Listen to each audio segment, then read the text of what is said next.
നമ്മോട് കൂടെ വസിക്കുവാൻ, നമ്മോട് ചേർന്നിരിക്കുവാൻ ആഗ്രഹിക്കുന്ന ഒരു ദൈവത്തെക്കുറിച്ചാണ് ഞാൻ ഇന്ന് നിങ്ങളെ ഓർമ്മിപ്പിക്കുന്നത്. നമ്മുടെ പാപവഴികളിലൂടെ നാം നടക്കുമ്പോൾ, പലയിടങ്ങളിൽ നാം പെട്ടുപോകുമ്പോൾ, അവിടെ നിന്നെല്ലാം നമ്മെ പുറത്തു കൊണ്ടുവരേണ്ടതിന് സമയാസമയങ്ങളിൽ ദൈവദാസന്മാരിലൂടെയും ദൈവവചനത്തിലൂടെയും പലപ്പോഴും നമ്മോട് സംസാരിക്കാറുണ്ട്. ദൈവം നമ്മോട് ചേർന്ന് വസിക്കുവാൻ ആഗ്രഹിക്കുകയാണ്. നമ്മുടെ ജീവിതത്തിൽ നാം നന്മ അനുഭവിക്കണമെന്ന്, ദൈവിക അനുഗ്രഹങ്ങൾ അനുഭവിക്കണമെന്ന് ദൈവം ആഗ്രഹിക്കുകയാണ്. നമ്മുടെ ആദിമ പിതാക്കൾ പാപം ചെയ്തപ്പോ, ദൈവത്തെ അവിശ്വസിച്ചപ്പോ, ദൈവത്തോട് അവിശ്വസ്തത കാണിച്ചപ്പോ, ദൈവം അവർക്ക് വേണ്ടി ഒരുക്കിയിട്ടുള്ള ഏദനിൽ നിന്ന് അവർക്ക് പുറത്തു പോകേണ്ടി വന്നു. എന്നിരുന്നാലും മനുഷ്യരോടുള്ള ദൈവത്തിന്റെ സ്നേഹം കാലാകാലങ്ങളിൽ പ്രവാചകന്മാരിലൂടെ ദൈവം വെളിപ്പെടുത്തി. ഞങ്ങൾ ദൈവം പറയുന്ന കൽപ്പനകൾ അനുസരിക്കുവാൻ തയ്യാറാണ് എന്ന് പറഞ്ഞ ജനത്തിന് ന്യായപ്രമാണം കൊടുത്തു. അവിടെയും മനുഷ്യർക്ക് ന്യായപ്രമാണം പരിപൂർണമായി അനുസരിക്കുവാൻ കഴിയാഞ്ഞതുകൊണ്ട് സ്വപുത്രനെ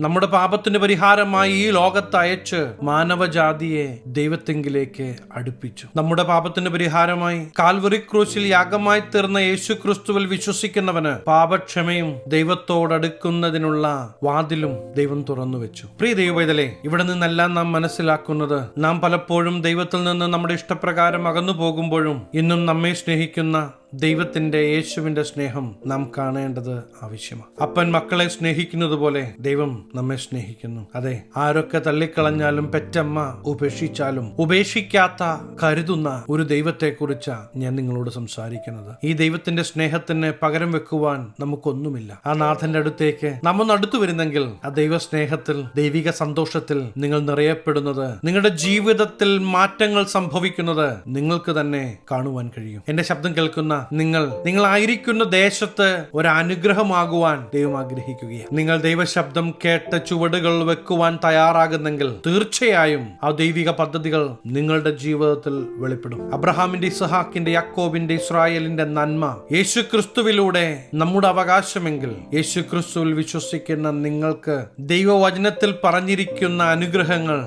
ലഭിക്കുക തന്നെ ചെയ്യും. അതെ, നിങ്ങളൊരു അനുഗ്രഹമാകും. ആവർത്തന പുസ്തകങ്ങളിൽ പലയിടങ്ങളിലും ദൈവത്തോട് ചേർന്നിരിക്കേണ്ടുന്നതിന്റെ ആവശ്യകത നമുക്ക് കാണുവാൻ കഴിയും. പ്രിയ ദൈവവേദലേ, അവിടെയെല്ലാം ദൈവിക പരിപാലനം, ദൈവിക സംരക്ഷണം, ദൈവത്തിന്റെ പ്രവൃത്തി നിങ്ങൾ അനുഭവിക്കണമെന്ന് ദൈവം ആഗ്രഹിക്കുകയാണ്. ആയതുകൊണ്ട് തന്നെ വിശുദ്ധനായ ദൈവത്തിന്റെ മുമ്പാകെ വിശുദ്ധിയിൽ കുറഞ്ഞതൊന്നുകൊണ്ടും അടുക്കുവാൻ കഴിയുകയില്ല. അങ്ങനെയെങ്കിൽ നമ്മുടെ ജീവിതത്തിൽ കടന്നു വന്ന പാപങ്ങൾ, നമ്മുടെ ജീവിതത്തിൽ കടന്നു വന്ന വിഷയങ്ങൾ യേശുവിന്റെ സന്നിധിയെ ഒന്ന് ഏറ്റുപറഞ്ഞ്, യേശുവേ എന്നെ രക്ഷിക്കണമേ, എന്നോട് ക്ഷമിക്കണമേ, അങ്ങയുടെ രക്തത്താൽ എന്റെ പാപങ്ങളെ ഒന്ന് കഴുകി വെടുപ്പാക്കണമേ എന്ന് പറയുന്നെങ്കിൽ നിങ്ങൾക്ക് പാപക്ഷമ ലഭിക്കും. ദൈവസമാധാനം നിങ്ങളെ വഴി നടത്തും. മുമ്പിൽ വിവിധങ്ങളായ വിഷയങ്ങളുണ്ട്, അത് ഗവനിക്കേണ്ട. നിങ്ങളുടെ മുമ്പിലുള്ള വിഷയങ്ങളെക്കാളും വലിയവനായ ദൈവം നിങ്ങളുടെ കൂടെയുണ്ട്. ഭാരപ്പെടരുത്. ദൈവത്തോട് ചേർന്നിരിക്കുവാൻ നിങ്ങളൊരു തീരുമാനമെടുക്കുക. തീർച്ചയായും ആ ദൈവസ്നേഹം നിങ്ങൾ അനുഭവിക്കും. ദൈവത്തിന്റെ കരുതൽ നിങ്ങൾ അനുഭവിക്കും. ഞാൻ നിങ്ങൾക്ക് വേണ്ടി പ്രാർത്ഥിക്കുവാൻ ആഗ്രഹിക്കുകയാണ്. കണ്ണുകളെ അടയ്ക്കാം, പ്രാർത്ഥിക്കാം. മഹാപരിശുദ്ധനായ ഞങ്ങളുടെ സ്വർഗീയ പിതാവേ, എന്നോടൊപ്പം ചേർന്ന് പ്രാർത്ഥിക്കുന്ന ദൈവജനത്തെ അങ്ങയുടെ തൃക്കരങ്ങൾ തരുന്നു. ഭാരത്തോടെ, പ്രയാസത്തോടെ ദൈവമുഖത്തേക്ക് നോക്കുന്ന ദൈവജനത്തിന്റെ നടുവിൽ ദൈവത്തിന്റെ പ്രവൃത്തി വെളിപ്പെടുവാൻ ഞാൻ അങ്ങയോട് പ്രാർത്ഥിക്കുകയാണ്. ഒരു വലിയ ദൈവത്തിന്റെ നീക്കുപോക്ക് തന്റെ മക്കളുടെ ജീവിതത്തിൽ വെളിപ്പെടട്ടെ. ദൈവത്തോട് ചേർന്നിരിക്കുവാൻ കടന്നു വരുന്ന ദൈവജനത്തിന്റെ ജീവിത മേഖലകളിൽ ദൈവത്തിന്റെ പ്രവൃത്തി വെളിപ്പെടട്ടെ. യേശുവിന്റെ നാമത്തിൽ അനുഗ്രഹിച്ചു പ്രാർത്ഥിക്കുന്നു. അനുഗ്രഹമാകട്ടെ. സകല മാനമഹത്വം അങ്ങേക്ക്. സകല നസ്രനായ യേശു ക്രിസ്തുവിന്റെ നിസ്തുല്യ നാമത്തിൽ തന്നെ.